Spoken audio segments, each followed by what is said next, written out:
Knygos anatomija. Aurora ir gyvybės paieškos tarp žvaigždžių. Teksto anatomija pagal Godą Raibytę Aleksą. Pradžia. Knygos idėja gimė einant gatve. Apie jos rašymą mąsčiau ilgai, mintyse sukau konceptą. Žinojau, kad noriu sujungti sutiktus mokslininkus, kosmosą ir senelį į vieną, bet vis nesugalvodavau kaip. Mintis nukrypdavo į visokius sci-fi scenarijus, bet racionaliai supratau, kad neįgyvendinsiu jų pati, nes nesu rašiusi mokslinės fantastikos, kad ir kaip mėgstu skaityti. Ir tada vieną dieną, einant į Mažvydo biblioteką, praktiškai kertant Nepriklausomybės aikštę, ištiko eureka momentas. Dar eidama rašiausi minčių srautą į telefoną. Baisiai lijo, nes įspaudė mygtukai. Tai pasirašiau viską pusiau ateivių kalba. Įgyvendinimo ėmiausi po kokio pusmečio. Norėjosi prieš tai viską apsirašyti, kad žinočiau, ką ir kodėl darau, o tik tada pradėti. Nesu iš tų žmonių, kurie sako, ai, rašydama sugalvosiu.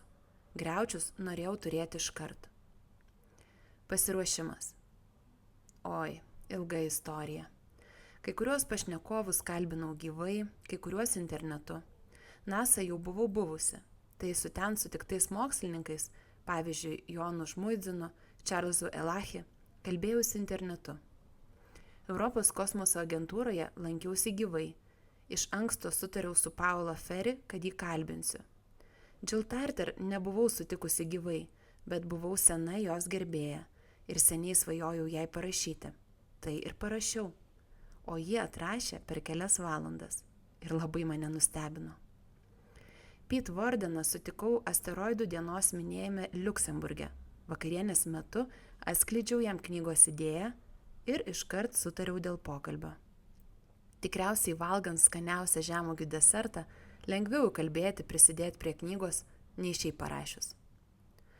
Steve'ą Goldfarbą pažinojau iš senesnio vizito CERN. Jis jau buvo buvęs Lietuvoje, taigi vieno vizito metu pristačiau idėją ir iškart pakalbinau. Eglę Čekanavičiūtę sutikau netikėtai, labai susižavėjau jos pasakojimais, bet pakalbinau elektroniniais laiškais. Žodžiu, taip po truputį lipdėsi knygos herojai. O mokslinės naujienas skaičiau prieš tai, skaičiau rašydama ir vis dar skaitau. Sunkiausia buvo nuspręsti, kiek jų dėti į knygą. Veikėjai. Pradžioje pagrindinė veikėja turėjo būti Vera. Veros Rubin garbiai. Sugalvojau tai skaitydama Rubin interviu ir biografiją. Rubin astronomija susižavėjo būtent 12 metų. Nutariau, kad bus puikiai atspirtis. Jai istorijas pasakojo tėtis, o man senelis. Bet viską pakeitė sūnaus gimimas.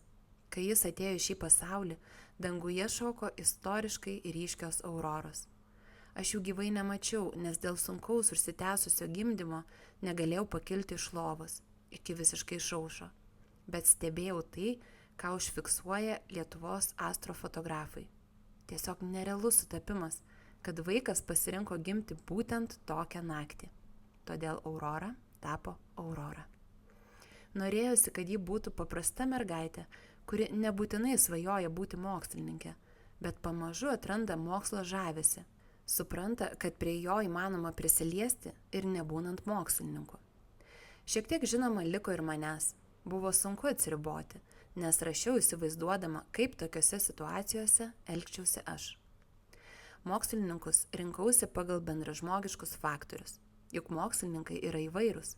Su vienais pavyksta užmegzti ryšį, su kitais ne. Norėjosi, kad su jais susipažintų vaikai, kad žinotų, jog tokie nuostabūs žmonės egzistuoja. Galbūt koks vaikas ir pagūglins, pasidomės plačiau. Tėvų personažai visiškai mano sukurti. Norėjau, kad nebūtų stereotipų, kad tėtis irgi rūpintųsi, rodytų emocijas. Senelio kurti nereikėjo. Sukūriau tik tai, kad domėjosi kosmosu. Aplinka. Apytikslį naratyvą ir pasakojimo arką turėjau jau pradėdama rašyti, bet viskas smarkiai keitėsi rašant ir perrašant. Labai sąmoningai įpyniau Lietuvos istorijos motyvų, nes jaučiau, kad tai nepaprastai svarbi mano senelio gyvenimo dalis. Kaip ir minėjau, sąmoningai vengiau stereotipų. Ir vaikus, ir suaugusiuosius aprašydama nenaudojau jokių klišių. Labai norėjusi palikti daugiau mokslinių faktų ir detalių, bet daugelį vietų teko rašyti abstrakčiau, kad neišeitų tiesiog ilga paskaita apie kosmosą. Knygos esmė – mokslo populiarinimas, todėl svarbiausia man liko pažintinė funkcija.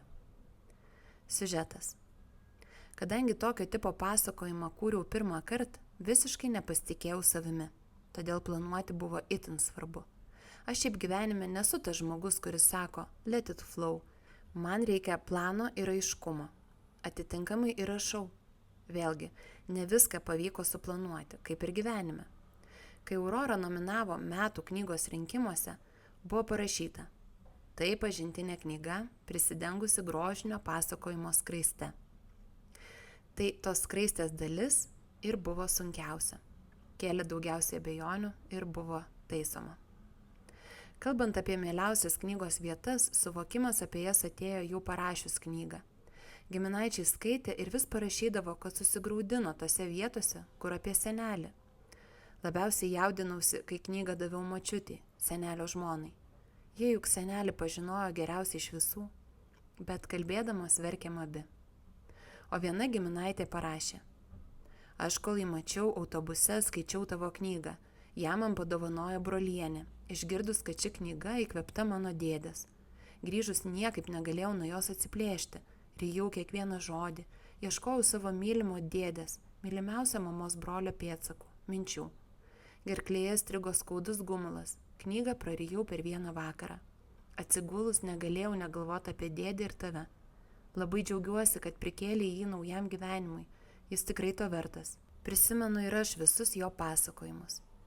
Rašydama galvojau, kaip noriu apie senelį papasakoti pasauliui, bet tikrai nepagalvojau, kad ir šeimai bei giminaičiams bus taip svarbu jį prisiminti. Būtent tai buvo patys stipriausi išgyvenimai. Kūrybinis procesas. Pirmi užrašai telefone 2019 metų pradžioje. Tada dėliojausi idėją, konceptą, rašiausi mokslininkus, kuriuos noriu pakalbinti. Gryninausi temą, nes nenorėjau, kad būtų tiesiog kažkas apie kosmosą. Tada rinkau medžiagą, temas, dariau mokslininkų interviu. Viskas užtruko ilgiau nei metus. Rimtai prie rašymo prisėdau jau įsibėgėjus pandemijai ir karantinams.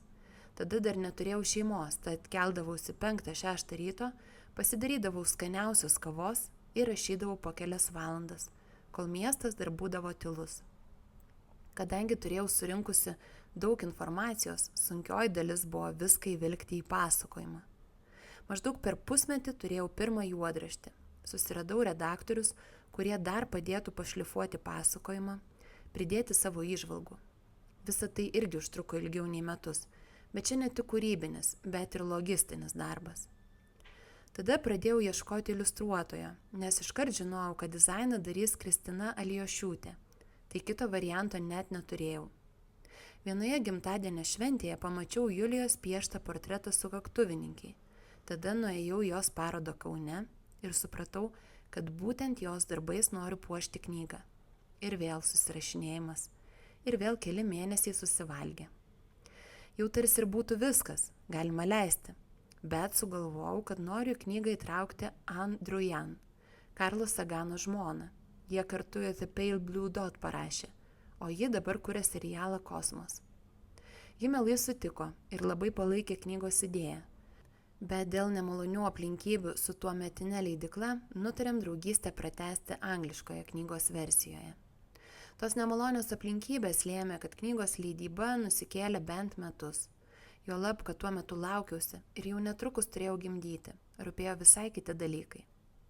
Kai vaikas paaugo, knyga vis dažniau apsilankydavo mano mintyse. Jau buvau pradėjusi rašyti kitą knygą, Laiko biochemija, bet Auroros negalėjau paleisti.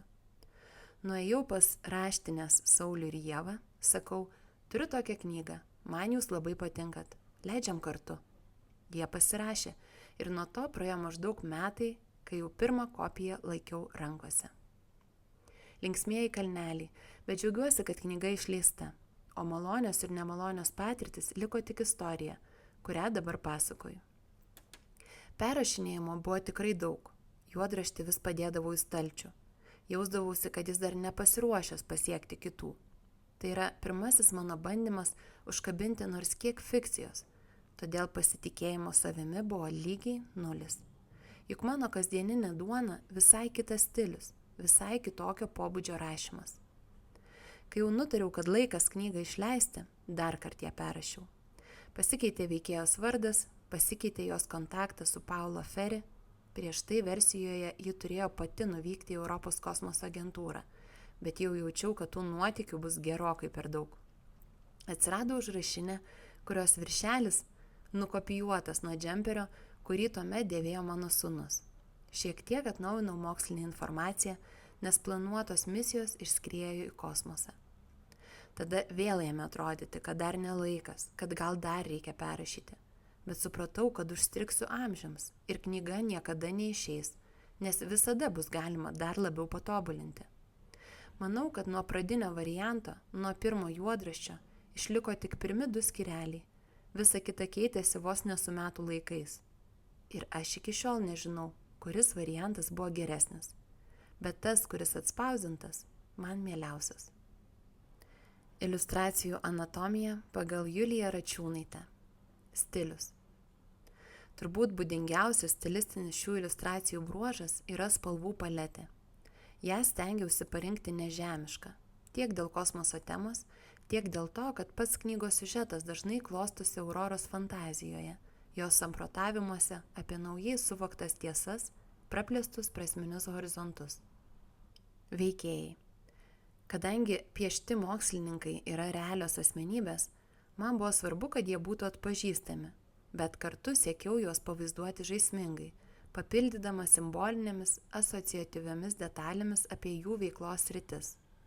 Sunkiau apsakyti, kaip į piešinį sėlino pagrindinė herojė.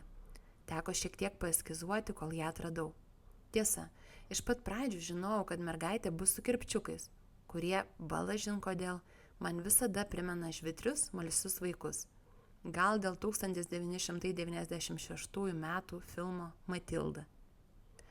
Aplinka. Perskaičiusi skyrių dažniausiai susirašau raktinius žodžius, simbolius, kuriuos man atrodo svarbu pavaizduoti. Tuomet iš jų dėlioju tam tikrą koliažą, žiūriu, kurie elementai gražiai sąveikauja tarpusavyje.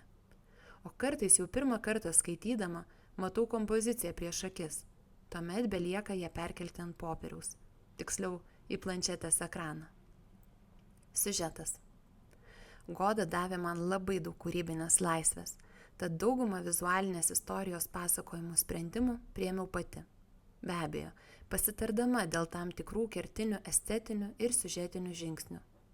Kartais storyboardą arba vadinamąją knygos lėlę pasiruošiu tam, kad pasitikrinčiau, ar verčiant puslapius justi tinkamas ritmas, kvėpavimas tarp tuštesnių ir intensyvesnių kompozicijų.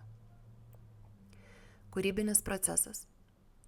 Kūrybinis procesas prasidėjo jau gana seniai, prieš 3 ar 4 metus, tad dauguma aplinkybių net išdilo iš atminties. Svarbiausia turbūt buvo tai, kad aplink iliustravimą tada itin turbulentiškai sukosi gyvenimas, kurį tuomet teko pradėti nuo gana riebaus nulio. Tuo metu kaip tik rauščiausi gyventi atgal į gimtąjį Vilnių po 10-mečio praleisto Kaune. Daugumą iliustracijų piešiau ankštame vieno kambario bute Klaipėdos gatvėje, pro pirmo aukšto langus viena akim stebėdama turčių kaimynų gyvenimą. Šiuo metu visą mano dėmesį aplink savo mažąjį pirštelį yra apsukusi 3 mėnesių dukra Tilė Marijona. Bet retkarčiais pavyksta šitą nupiešti, parašyti ar su kuo nors paplepėti. Duobių ir strigimų kildavo dėl mano asmeninių bėdų, o su komanda sutarėme kuo puikiausiai. Ačiū. Kalbino ir skaitė Kotryna Zylė. Projekto namai Vaikų žemė. Projektą iš dalies finansuoja Lietuvos kultūros taryba. Šios knygos kūrėjų biografijas ir daugiau knygų anatomijų rasite adresu knygukūrėjai.lt.